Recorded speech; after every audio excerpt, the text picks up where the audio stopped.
얼마 전까지만 해도 우리나라 사회에서 이런 단어들이 유행했죠. 금수저, 은수저, 흙수저라는 말이 유행했습니다. 여러분은 어느 수저를 가지고 태어나고 싶습니까? 저는 사실 금수저가 되고 싶긴 합니다.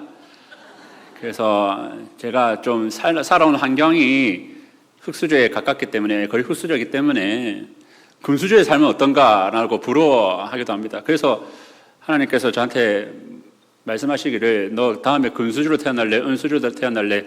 흙수저로 태어날래? 하면 금수저라고 말할 것 같아요. 근데 저는 이제 부모님 밑에서 정말 행복합니다. 네, 부모님을 한 번도 원망한 적이 없고, 돈이 금수저라면 저는 부모님이 금이셔서 금부모 밑에서 태어났다라고 늘 자부합니다. 저희 부모님 너무 좋으시기 때문에. 아무튼 그래도 금수저를 되고 싶은 꿈이 있긴 있어요. 그런데 금수저보다 더 좋은 게 있습니다. 그게 뭔지 아십니까? 천국수저입니다. 천국에 우리의 숟가락 젓가락이 놓여 있다는 겁니다. 하나님의 아버지라 부를 수 있는 것, 천지를 지으신 하나님께서 나의 아버지가 되어주신다는 것, 그것보다 더 영광스러운 수저가 어디 있겠습니까? 천국 수저를 가지고 흙수저를 가질래? 아니면 천국 수저 없이 금수저를 가지려면 저는 무조건 천국 수저, 흙수저 가져도 되니까 수저가 없어도 되니까 천국 수저를 주십시오라고 하겠죠. 그만큼 천국 수저가 얼마나 영광스럽고 영생, 하나님의 자녀가 되는 복, 은혜 얼마나 많은 것들이 약속되어 있는 게 천국 수저입니까? 그런데 그 세상 사람들에게 천국 수저를 준다 해도 사람들은 안 받으려고 합니다. 그렇죠? 천국 수저가 얼마나 영광스럽고 좋은 건지 사람들은 보지 못합니다. 왜 그렇습니까? 우리에게 죄가 있기 때문입니다.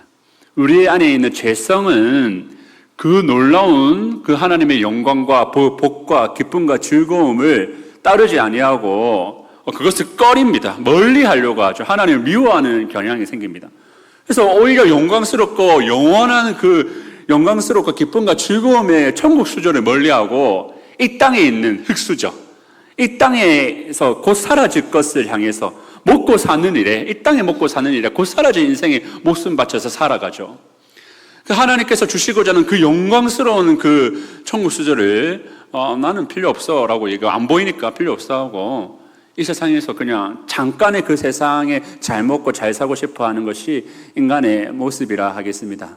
그래서 아무도 그 천국 수저를 영광스럽게 여기고 기쁘게 여기고 그것을 향해 달려가는 사람들이 잘 없다는 것이죠. 죄 때문에요. 예수님께서 이 땅에 계실 때도 그랬습니다. 예수님께서 오병이어의 기적을 갈릴리에 베푸시고 그리고 이제 그 바다를 건너셨을 때 많은 무리들이 예수님께 찾아오죠. 그래서 예수님께서는 요한복음 6장 26절에서 27절에서 이렇게 말씀하십니다. 너희가 나를 찾는 것은 표적을 본 까닭이 아니요 떡을 먹고 배부른 까닭이로다. 썩을 양식을 위하여 일하지 말고 영생하도록 있는 양식을 위하여 하라라고 말씀하십니다. 예수님께서 무리를 보시고 너희가 지금 매달리고 있는 문제가 천국 문제, 너희가 지금 물고기 2마리와 빵 5개로 많은 사람들을 먹이는 그 표적을 보고 찾아온 것이 아니라 그 천국의 표적을 바라보면서 이거 하나님이시다라고 온 게 아니라 저 사람 따라다니면 배부를 수 있겠다는 생각으로 따라온 것이 참 안타깝다.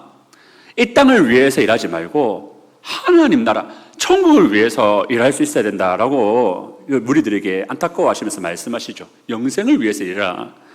그러니까 무리들이 묻습니다. 그럼 우리가 어떻게 하여야 하나님의 일을 하겠습니까? 28절이죠. 그래서 29절에 예수님께서 대답하시기를 하나님께서 보내신 일을 믿는 것이 하나님의 일이다 라고 말합니다. 믿는 것이 하나님의 일을 하는 거다. 그래서 이제 사람들이 30절에서 31절까지 이렇게 이야기하는 겁니다. 그러면 우리가 보고 당신을 믿도록 행하시는 표적이 무엇입니까? 내가 당신을 믿을 수 있도록 당신은 우리에게 뭘 보여주십니까? 모세는 광야에서 하늘에서 내리는 떡을 줬다. 그래서 이스라엘 백성들이 모세를 따르고 갔는데 우리는 당신이 뭘 한 것을 보고 믿어야 됩니까? 라고 하는 거죠. 그 예수님께서 어제 하신 일이 뭐죠? 물고기 2마리와 빵 5개로 5,000명을 먹이신 일 아닙니까? 하늘에서 주시는 양식을 예수님께서 주신다는 것을 충분히 보여주셨는데도 봐도 그들이 믿지 못하는 겁니다. 그것을 봐도 하나님께서, 저 예수님께서 우리에게 하늘에 있는 양식을 우리에게 주시는구나. 저분이 모든 생명의 근원이시요 참된 떡이시요 생수의 근원이시구나. 우리가 저분과 함께 있으면 영원히 못 마르고 영원히 줄이지 않겠구나라는 그런 어떤 메시아시다라는 것을 믿어야 되는데, 그냥 먹고 사는 일, 저 사람 따라다니면 내 육체의 배가 부르겠구나, 여기에 미쳐 있으니까 그 세상 내가 어떻게 잘 살아갈 것인가, 이 땅에서 내가 어떻게 살아갈 것인가, 그 생각만 한다고 하나님의 나라를 전혀 못 바라보고 있는 그 사람들의 말을 보십시오. 예수님께서 아무리 표적을 보여줘도 그들은 보질 못하고 있습니다.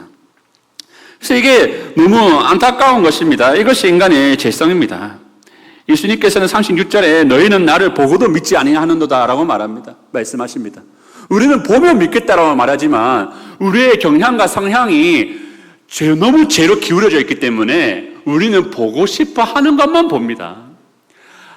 내 마음에 들고 싶어 하는 것만 기도하고 내가 하고자 하는 것만 원합니다. 그래서 하나님께서 우리에게 아무리 영광스러운 길을 보여주셔도 그것이 우리 마음에 와닿지 않는 거죠. 누가 천국 수요를 가질 수가 있죠? 누가 하나님 나라에 들어갈 수 있죠? 누가 예수님을 믿을 수 있겠습니까? 사랑하는 새가족 여러분 이제 새가족 수료식을 하게 되는데 예수님 믿으십니까? 아멘을 하셨어요. 네. 그러면 이 예수님을 믿게 된 이유가 뭐죠? 놀라운 기적을 보셨기 때문입니까? 제가 새가족 담당한 목사인데 물 위를 걷는 거 보셨어요? 이런 것 때문에 예수님을 믿으셨습니까? 아니죠. 네. 예수님께서는 믿음의 주체가 우리 안에 있지 않다고 말씀하십니다. 어디서 믿음이 생기냐? 바로 하나님께서 우리에게 믿음을 주신다라고 말하고 있습니다. 37절에 보십시오. 우리 보면 37절에 보니까 아버지께서 내게 주시는 자는 다 내게로 올 것이요 라고 말합니다. 누가 예수님께 갈 수 있다고요? 아버지께서 내게 주시는 자는 다 내게로 올 것이다 라고 말합니다. 44절은 이렇게 말씀합니다. 오래 읽지 않았지만 본문 44절에 보면 이렇게 되어 있어요. 나를 보내신 아버지께서 이끌지 아니하시면 아무도 내게 올 수 없으니 라고 말씀하십니다. 우리가 예수님께 나아갈 수 있었던 건 누구 때문이라고요? 하나님 아버지께서 우리를 아들에게로 이끌어 주셨기 때문입니다. 아버지께서 우리를 예수님께로 이끌지 아니하시면 우리는 믿을 수가 없습니다. 아까 제가 말씀드렸듯이 표적을 보고도 믿을 수 없는 게 우리의 죄성입니다. 우리가 만약에 예수님을 주라라고 고백하고 시인한다면 그것은 하나님 아버지께서 우리를 아들에게로 이끄셨기 때문입니다. 그리고 아들께서 우리를 붙드셨기 때문이죠. 이게 얼마나 놀라운 사실입니까? 여러분, 여러분이 예를 들어서 여러분 지금 우리 청년들한테 물어보면 어느 회사 가고 싶냐 얘기하면 삼성, LG, 애플 막 이런 이야기를 하거든요. 근데 거기 들어가는 게 싫습니까? 이력서를 진짜 매년마다 엄청 써도 계속해서 우르르 탈락하지 않습니까? 저도 젊었을 때, 지금도 물론 젊지만 어렸을 때 그 편의점이나 그런 아르바이트 하려고 이력서를 많이 냈는데도 그런 아르바이트 자리에서도 줄줄이 타락하는 고배를 많이 마셨습니다. 얼마나 제 자신이 초라해 보이든지. 그런데 갑자기 삼성에서 이재용 회장이 와서 내가 사실 자네를 계속해서 지켜보고 있었네. 우리 회사에서 일하게. 예? 제가 뭔데 저를 지켜보고 있었어요? 하면서 인력서도 안 되고요. 그래, 내가 너를 딱 지켜보고 있었다. 하면서 딱 이렇게 저를 픽업해 간다고 생각해 보십시오. 이게 얼마나 놀라운 일입니까? 이게 우리의 믿음이라는 겁니다. 우리가 예수님께 나아간 것이 아니라 하나님 아버지께서 우리를 찾아오신 겁니다. 하나님 아버지께서 우리를 부르시고 우리를 아들에게로 이끌어 주신 겁니다. 우리가 믿게 된 것은 우리가 하나님께 지원해서 나은 게 아닙니다. 하나님께서 우리의 이름을 불러주셨기 때문입니다. 우리의 이름을 아시고 우리를 아들에게로 인도해 주셨기 때문입니다. 하나님께서 우리를 아들에게로 인도해 주실 때 비로소 우리는 우리의 완강한 마음을 버리고 예수는 나의 구원자이십니다라고 고백할 수 있다는 겁니다. 그래서 우리가 지금 예수님을 구주로 고백하고 있다면 그것은 하나님께서 우리를 한 사람 한 사람을 친히 아들에게로 이끄셨다는 가장 확실한 증거가 됩니다. 여기서 끝이 아니라 아버지께 우리를 받은 아들은 우리를 끝까지 책임지십니다. 37절에 보니까 내게 오는 자는 내가 결코 내쫓지 아니하리라 라고 하십니다. 하나님께서 우리를 아들에게로 인도했는데 아들이 이 사람 왜 이렇게 죄가 많습니까? 이 사람 왜 이렇게 불량합니까? 나는 싫습니다 라고 하지 않으시고 내게 오는 자는 결코 내쫓지 않겠다라고 말씀하십니다. 39절은 나를 보내신 이의 뜻은 내게 주신 자 중에 내가 하나도 잃어버리지 아니하고 마지막 날에 다시 살리는 이것이니라 라고 예수님께서 말씀하십니다. 여러분, 우리가 믿게 된 게 누구 때문이라고요? 하나님 아버지께서 우리를 택하시고 아들에게로 우리를 보내셨기 때문입니다. 우리가 날마다 신앙생활 할 수 있는 건 누구 때문입니까? 아들이 우리를 놓지 않으시기 때문입니다.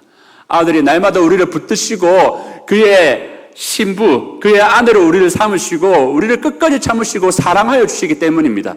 언제까지 우리를 붙드신다고요? 마지막 날에 다시 살리실 그날까지.